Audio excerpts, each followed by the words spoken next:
जो कांग्रेस आज चुनाव आयोग पर सवाल उठा रही है ना, आप देखिए उसके राज में ऐसा कानून बना दिया गया था कि घुसपैठियों की मौज हो जाए।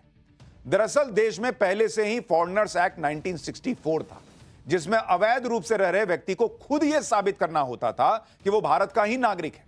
लेकिन इंदिरा गांधी अवैध प्रवासी अधिकरण द्वारा निर्धारण अधिनियम 1983 नाम से एक एक्ट लेकर आई, जो कि सिर्फ असम के लिए था। उस वक्त असम में अवैध रूप से रह रहे लोगों को निकालने के लिए आंदोलन चल रहा था। इस बीच 1983 का एक एक्ट लाया गया। इस कानून में असम के अंदर नागरिकता साबित करने की जिम्मेदारी शिकायतकर्ता और पुलिस पर डाल दी गई कि आप बताइए कि यह नागरिक नहीं है।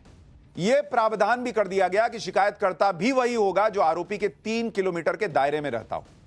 इस तरह के कानून की वजह से असम से घुसपैठियों को बाहर करना मुश्किल हो गया, क्योंकि भाई जिस आप जाएंगे पूछेंगे तुम भारत के नागरिक हो, सबूत दिखाओ, वो कहेगा कि हम नहीं दिखाएंगे, तुम दिखाओ कि मैं भारत का नागरिक नहीं हूं।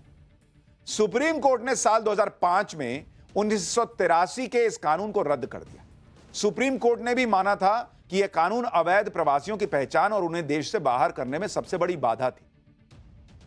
आप सोचिए, असम के लिए इंदिरा गांधी ने ऐसा कानून पास करवा दिया था जहां नागरिकता साबित करने का भार उस व्यक्ति पर नहीं था जिस पर संदेह, बल्कि उस पर है जो यह कह रहा है कि यह भारत का नागरिक नहीं।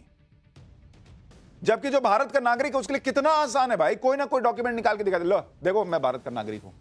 यहां उल्टे गंगा बहा दी गई कि ना तुम साबित करो कि भारत का नागरिक, तो क्या करें, उसका पाकिस्तान से जाके बांग्लादेश से जाके उसका डॉक्यूमेंट लेके आए कि ना देखिए तो बांग्लादेशी है, तो रोहिंग्या है। यही बात कपिल सिब्बल आज बताइए 2025 में खड़े होकर सुप्रीम कोर्ट में कह रहे हैं।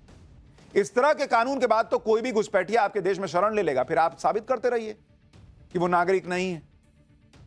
लेकिन यह हो रहा है, और अब आप देखिए कि किस तरह से जो है यह पूरा मामला चला है। और अब सुप्रीम कोर्ट ने क्लियर कर दिया कि बिहार में जो हो रहा है वो होगा, उसको कोई रोक नहीं सकता। हां, 3 डॉक्यूमेंट लेगा चुनाव आयोग, नहीं लेगा अब ये आगे साबित होना है। 28 जुलाई को सुनवाई होगी, तब तक तो मुझे लगता है कि वो पहली लिस्ट बन भी जाएगी। पब्लिक भी कह रही कोई दिक्कत नहीं है, जिनको हंगामा करना है वो करते रहें। ये अभी बिहार में हो रहा है, फिर आगे भी सब जगह होगा ही होगा, मान के चलिए।